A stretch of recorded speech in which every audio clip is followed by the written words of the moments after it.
Om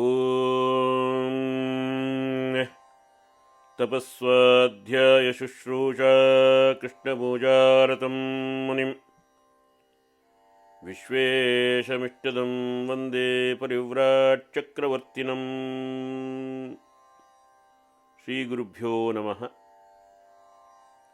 Hari Om to all. Welcome back to Bhagavad Gita session. Today we are going to look at Bhagavad Gita chapter 1 verse 13.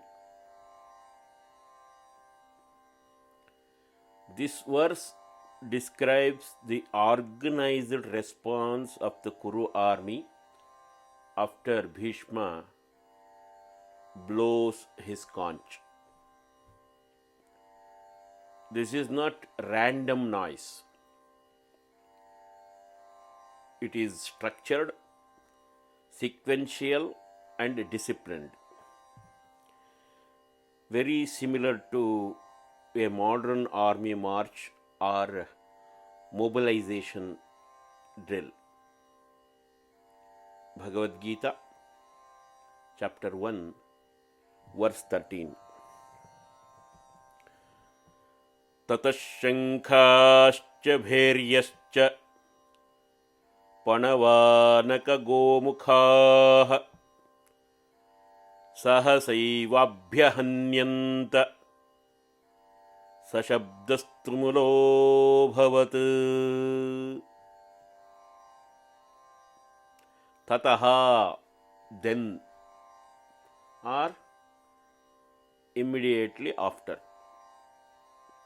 Shankhaschcha, conches. Bhairyascha,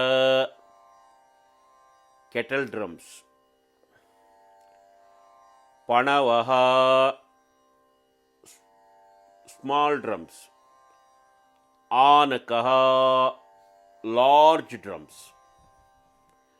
Gomukhaha, horn-shaped instrument. Sahasa eva, all together or in quick succession. Abhyahanyanta, were sounded. Sashabdaha, that sound. Tumulaha, overwhelming or space filling, or you can call it as a thunderous. Abhavat, became. Simple meaning of this shloka: the conches, kettle drums, small drums, larger drums, and horn-shaped instruments were sounded together, and that sound became overwhelming, filling the entire space. It means the atmosphere became extremely noisy.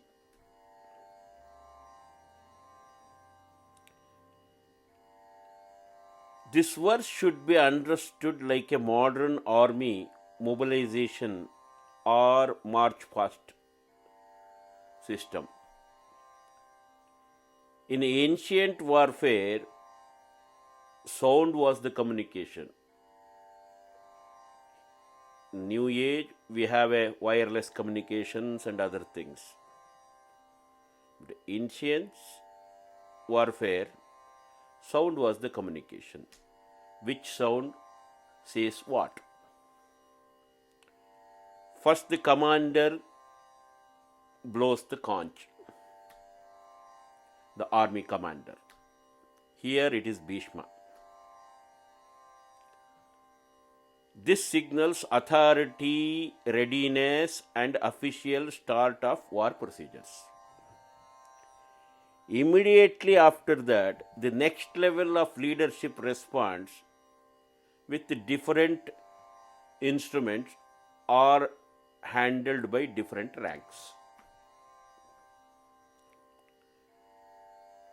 Conches by senior warriors, kettle drums by unit leaders, small and large drums by infantry coordination, horns by cavalry and movement signals.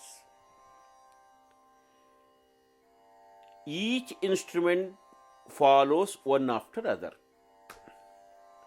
not randomly but in planned sequence. Just like in a modern army, the command is given, platoons move, signals pass down the chain, and the entire force comes alive. When all these sounds merge,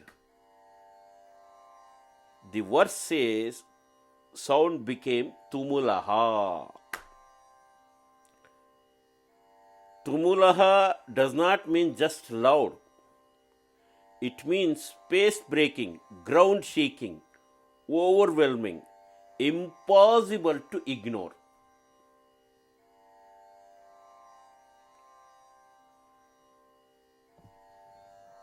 The sound did not just fill ears, it filled the battlefield, and the entire atmosphere became very noisy. This tells us something important. The Kuru army was well organized, disciplined, experienced, and capable of coordinated action. There was no confusion in execution.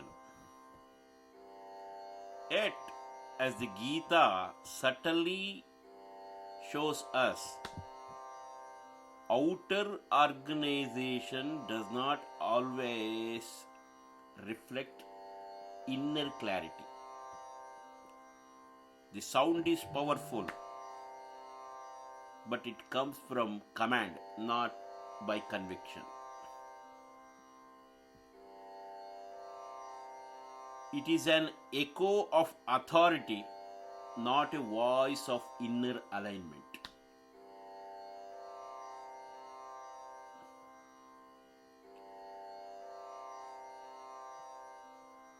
This sound, like a modern march past or war mobilization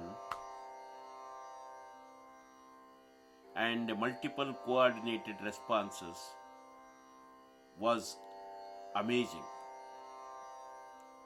Sound was overwhelming. A sound so strong it breaks space itself and makes the entire atmosphere noisy.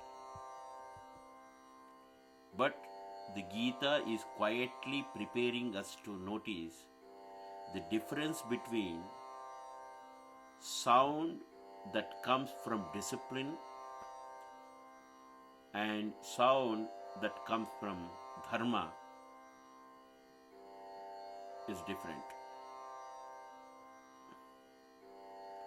The battlefield is now fully awakened.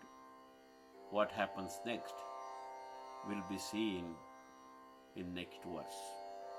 God bless you all. Sarve bhavantu sukhinah. Sarve santu niramayah. Sarve bhadrani pashyantu. Ma kaschid dukkha bhag bhavet. Om shanti. Om shanti. Om shanti. Om shanti.